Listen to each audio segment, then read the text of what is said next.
கர்த்தருடைய நாமம் மகிமைப்படுவதாக. ஆண்டவராகிய இயேசு கிறிஸ்துவின் இனிய நாமத்தினாலே உங்களுக்கு வாழ்த்துக்களை தெரிவித்துக் கொள்கிறேன். இந்த நாளுக்கான தேவனுடைய வார்த்தை அப்போஸ்தலனாகிய பவுல் எழுதின நிருபம் 2 கொரிந்தியரின் புத்தகம் 59வது அதிகாரம் 16வது வசனம்.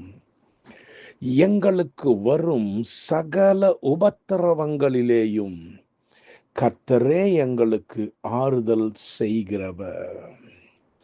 அருமையான தேவனுடைய பிள்ளையே, ஆண்டவராகிய இயேசு கிறிஸ்துவை ஏற்றுக்கொள்ளும் பொழுது வாழ்க்கை மலர்படுக்கையாய் மாறும். எந்த பக்கம் திரும்பினாலும் வாசல் திறக்கும். எந்த பக்கம் திரும்பினாலும் எங்களுக்கான காரியம் நடைபெறும் என்று சொல்லி அநேகர் எதிர்பார்க்கின்றனர்.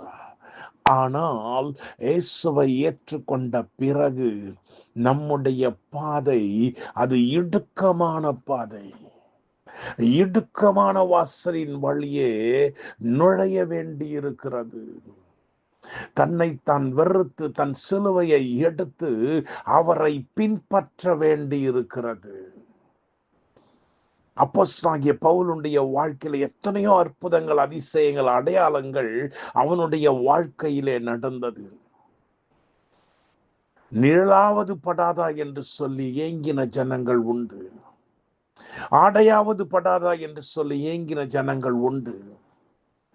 நிழல்பட்டு சுகமடைந்தவர்களும் உண்டு.